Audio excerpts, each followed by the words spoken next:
nachos, amigos, and welcome to Record Breakers.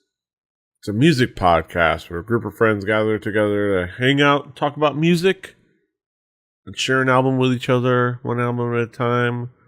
I'm here. I'm Petey Rave. I am your prisoner of the night.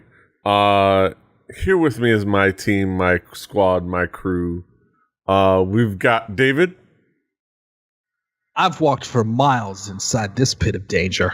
We've got Drew. Don't forget that Tampa Bay blew a 3-0 lead to the Columbus Blue Jackets in round one of the playoffs.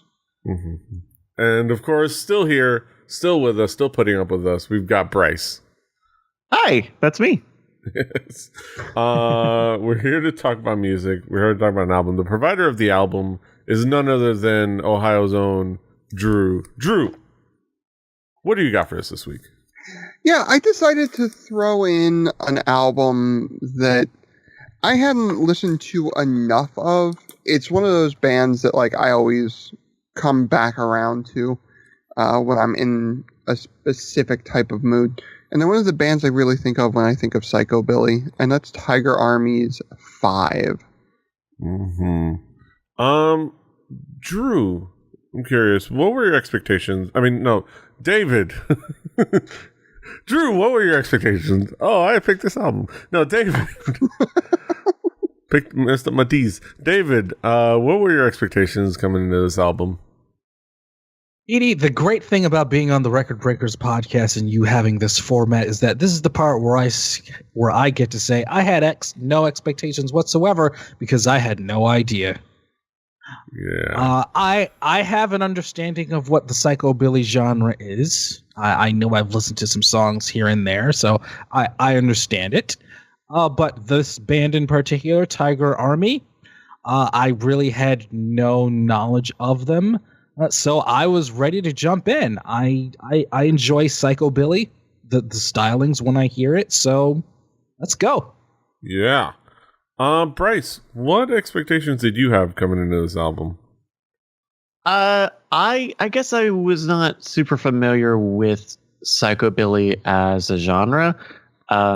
Going just based off of even just the intro song and the cover art, I kind of was expecting something a little closer to metal or some sort of heavier rock, where this ended up being kind of softer than even the word psychobilly kind of led me to believe. But I was expecting something pretty dark, honestly. Yeah. I was expecting a little bit. I was expecting a little bit more of a heaviness maybe. With high energy, but I think I had somewhat of an idea what Psychobilly's sound was. But I think I was expecting something a little higher energy, a little bit of like rockabilly, like rockabilly, but with more skulls, and coffin basses. But it's you were expecting the Necromantics is what you were expecting. Yes. Which is, to be fair. I mean, it's fair. You did say Psychobilly. And humans think in small ways. But Drew, what did we get? Well, how would you describe this album musically? Like I said, the genre, and specifically Tiger Army, is one of those things that I always circle back around to every once in a while, just because it's a sound that's super interesting. Now, Tiger Army in general does go a little more towards the old school rockabilly end. They do have their little bits of old school 70s country in there too sometimes, and a lot of that London pop from the 60s 70s. They do still play a little bit in the sort of B-grade horror theme. They're a little less overt most days than say your Necromantics or your horror pops. You're not going to see them with a stand-up bass in the shape of a coffin like you would the Necromantics. Bright bass. Bright bass. And they are a little more subdued than some. you do get little hints of the speed, but Tiger Army to me has much more style than the other two when it comes to the tonality of everything. This album in particular is very, very much weighted more on the rockabilly side. It's a little less on the punk side of Psychobilly, and it's decidedly old school in that. There are a lot of really cool things in the presentation here that you don't always get with Psychobilly. There was a trumpet with one of the tracks, a very almost what would you say, almost like a mariachi trumpet on one of the tracks, which was super weird, like a very muted sound, which was cool. They do go cartoonishly dark sometimes. I mean, they have a song about Satan. Oh God. But there's a lot of snarl. It's that Satan.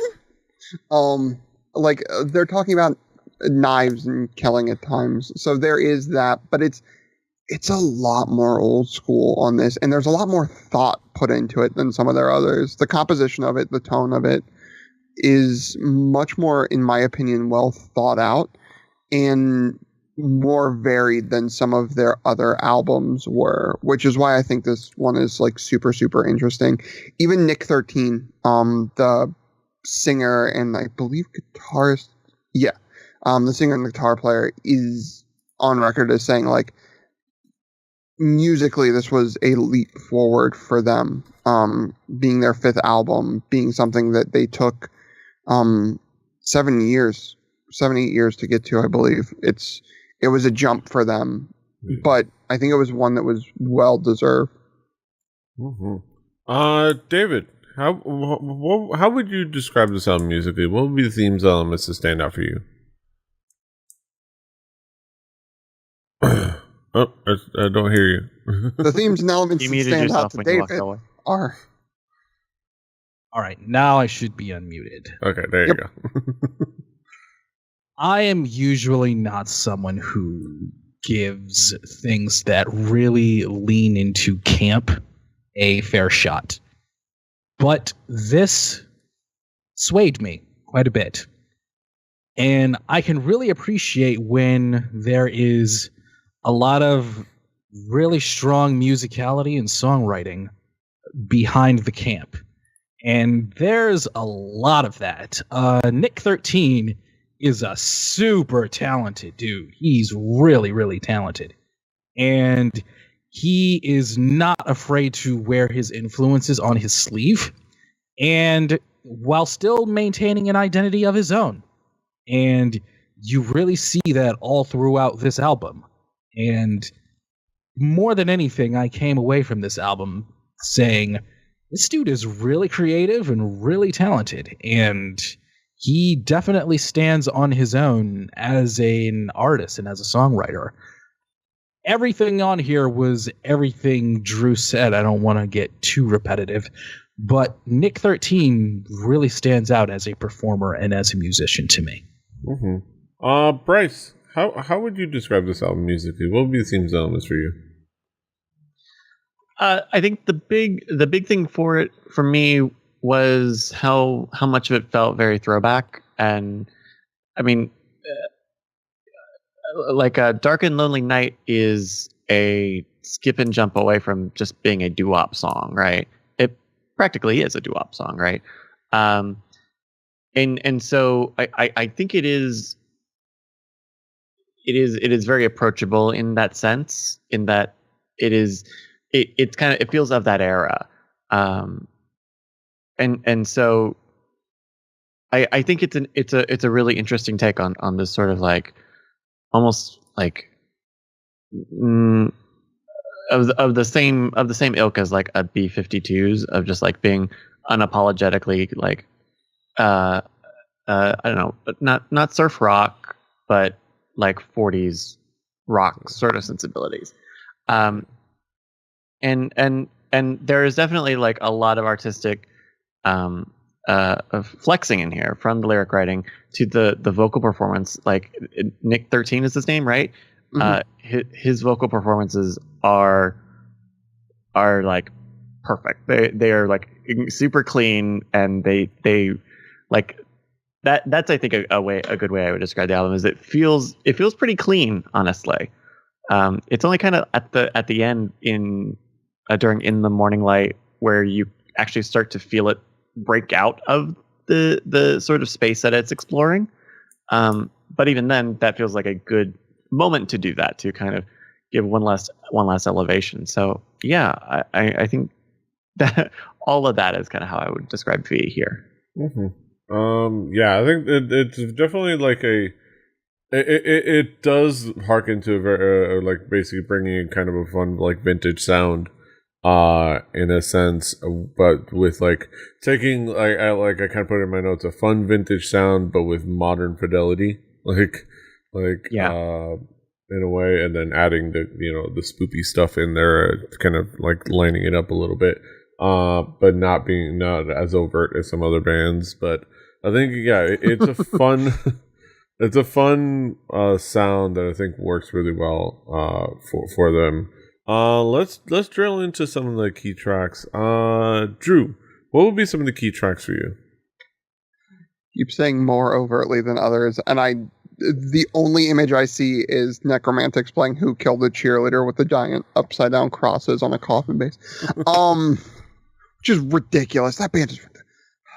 I'm going to be listening to Psychobilly for the next 3 weeks. Okay. But Firefall. Firefall was great because for me it provided just a bit of that punk rock gritty tone, but it kept the rhythm and the vocal sensibility from the rockabilly that they're sort of aping, right?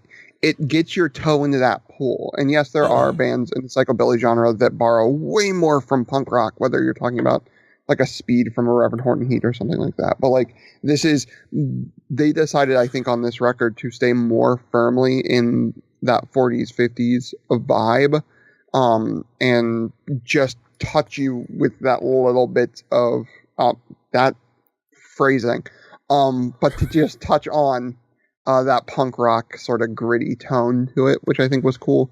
And I'm going to skip one of the ones I'm going to mention and go to Knife's Edge, because that's that muted trumpet in that song. If you thought I wasn't going to mention the song specifically and bring out hey, this is kind of a weird cross tone that one off.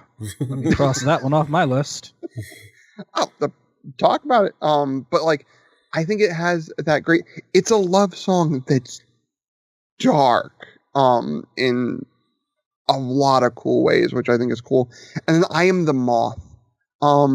Between before this album, Tiger Army released Music from Regions Beyond, which was 2007. In 2011, Nick 13 put out a solo album, off Sugar Hill, which was more of a country tinged record, still a little bit of that punk rock sensibility, but very Americana, very country, alt country sort of thing. And I think I Am the Moth is him sort of bringing in okay, I still have Tiger Army, I still have the Psychobilly thing, and that's still my home, but I now have these new things that I want to start melding into Tiger Army. And I think I Am the Moth really exemplifies that galloping old school country storytelling feel that I think really hooked me and was one of the cooler songs I think on this record for that reason alone for me. Mm-hmm. David, what would be some of the key tracks for you? Train to Eternity. This was a really cool, dark country song, sort of in the vein of Casualties of Cool, and I really respected it. I really enjoyed that one. Candy Ghosts has a keyboard solo that I really enjoyed, and I also put a note in my notes that this is a song that I imagine Sami Zayn enjoying. So make of that what you will. Devil Lurks on the Road. This was the track, I believe it was the 7th track on the album, where I really felt like it kicked into another gear. The riff on this song felt like an old school Bo Diddley song, where it kind of blends old rhythm and blues turning into rock and roll from that time period, and I just really dug the rhythm and the guitar riff on that song. Drew already mentioned the trumpet part in Knife's Edge and fantastic. And also, I want to highlight Dark and Lonely Night again, because like Bryce said, it was a doo-wop song, and it really highlighted that Nick 13 has a hell of a voice. And when I was listening to this, it was like, this dude has vibrato, and he's got pretty damn good control of it too. So yeah, that one especially. Bryce, what would be some of the key tracks for you? I think for me, I mentioned it earlier, but In the Morning Light is definitely like one of my favorites. It feels very intentional. Like it feels like it is sort of breaking out of the mold than some of the rest of the tracks in the album. It feels like a chance where every part of that band really gets to shine without fitting necessarily into the doo-wop song or the surf rocky sounding song, the kind of country sounding song. And I really appreciate that, and it being at the end of the album and the whole build up with being so focused on the vocals in the first half, as that plays really, really well. And it just feels like a standout from the rest. The other one I kind of was interested in was World Without the Moon. The use of the strings and the little bits of the organ there felt really poppy. It felt like really like I don't know. It felt like a sort of lovey-dovey song,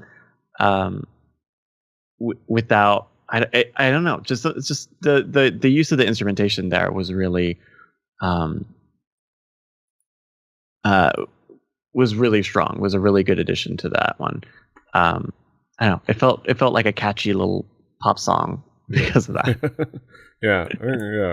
I think you guys touched on pretty much like the key tracks. I think everybody touched on all the key tracks. I think, yeah. What were your key tracks, PD Rave? I mean, if I want to pick out specific ones, I would say Firefall does a really great job of getting things started once you get past the prelude.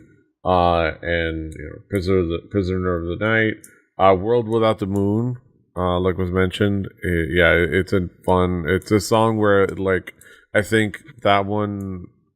It was one of the more memorable ones, I think, for the feel of it, and I think Bryce was talking about, where it's like the poppier.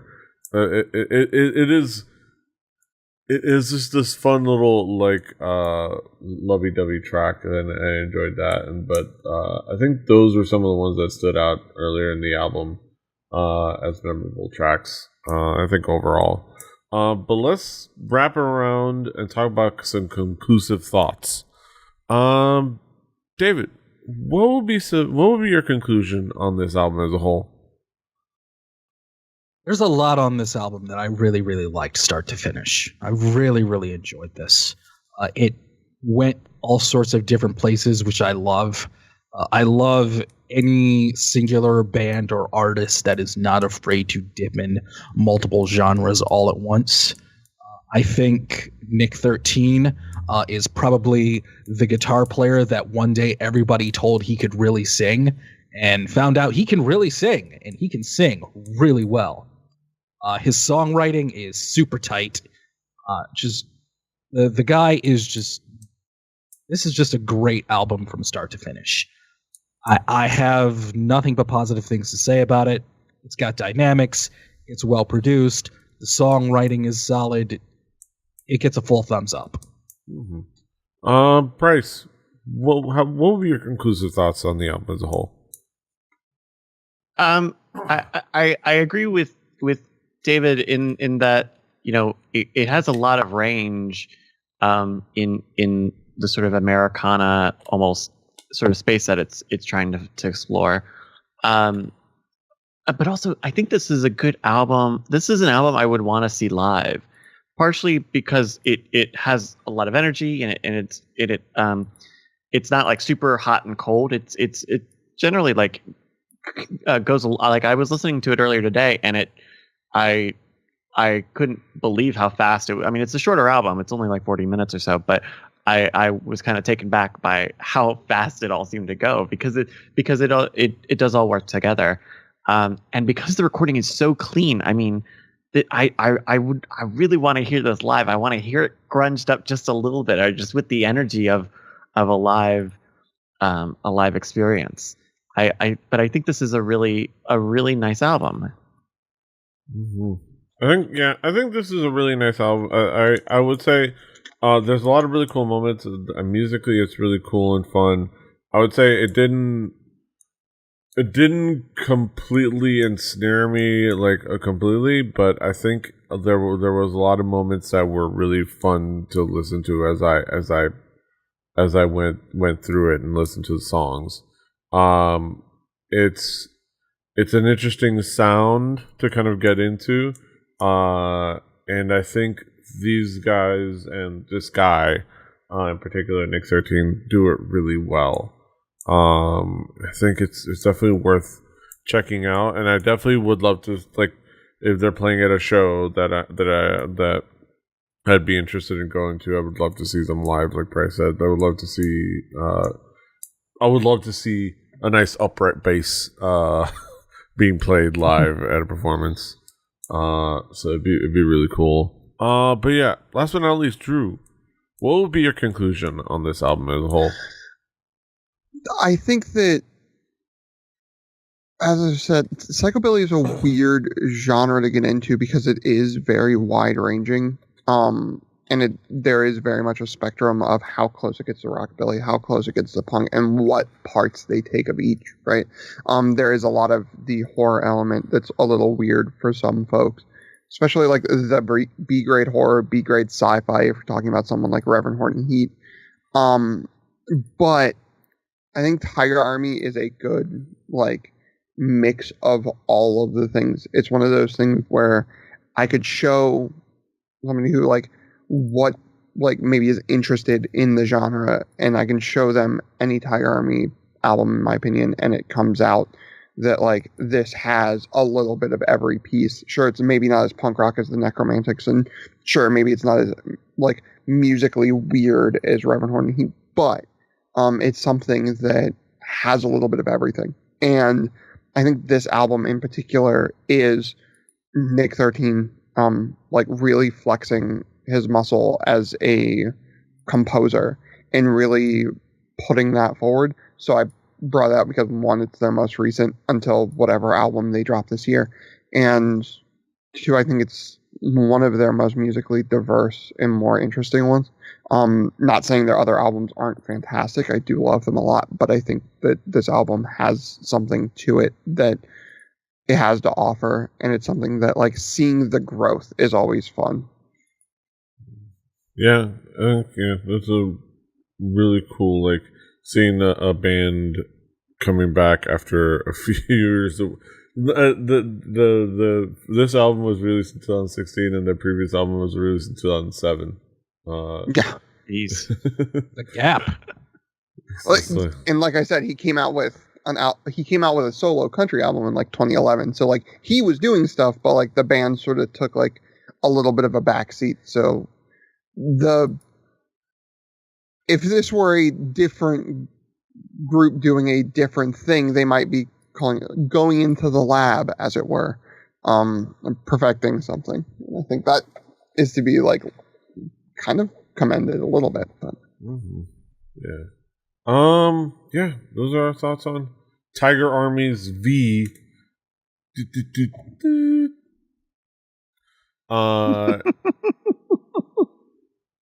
We, of course, now get to the main event of the evening. We get to our haiku reviews, where we sum it all up in poetic form. Yeah. Iambic pentameter. We could do iambic pentameter in some form someday, maybe. We'll do a sonnet someday. Maybe for an April Fool's joke. We'll do sonnet reviews. Let's get down to it. David, what is your haiku review? Nick 13 is good. Swinging rock with spooky stuff. Chic without the shtick. Mm-hmm. Bryce, what is your haiku? My sweet shake shop queen, convertible speeding off away from Satan. Yes. It's a lot better than mine. My haiku. Spoopy throwback stuff. Didn't completely trap me, but I still had fun. Last but not least, Drew, what is your haiku?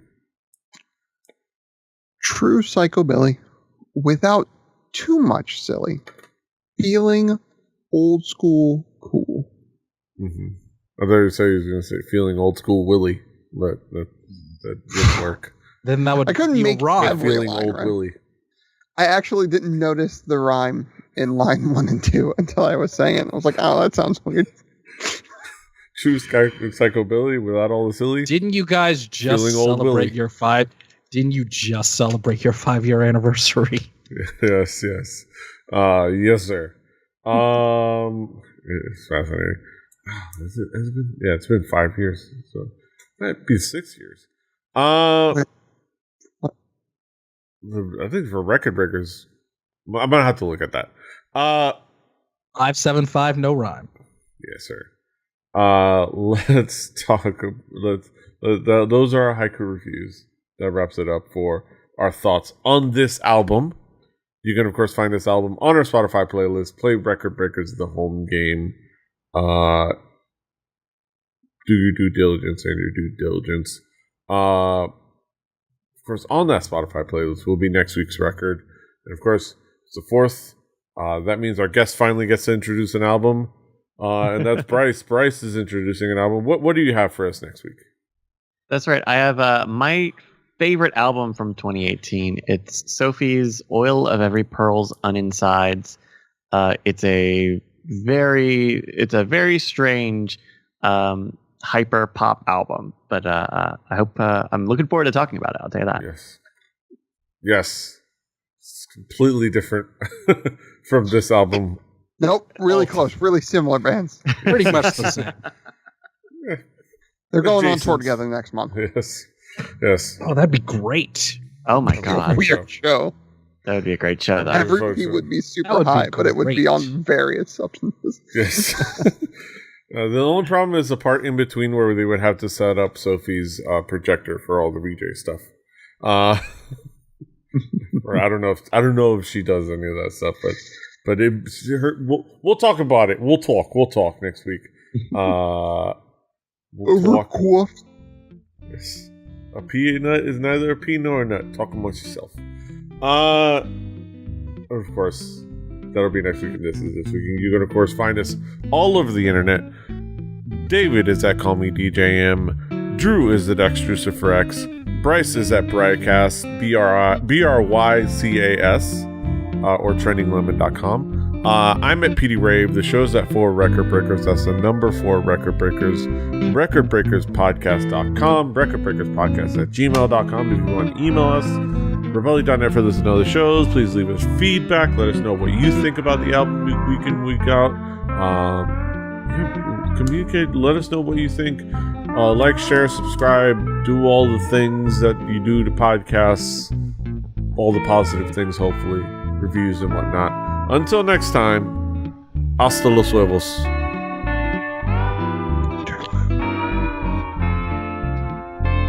I walk alone.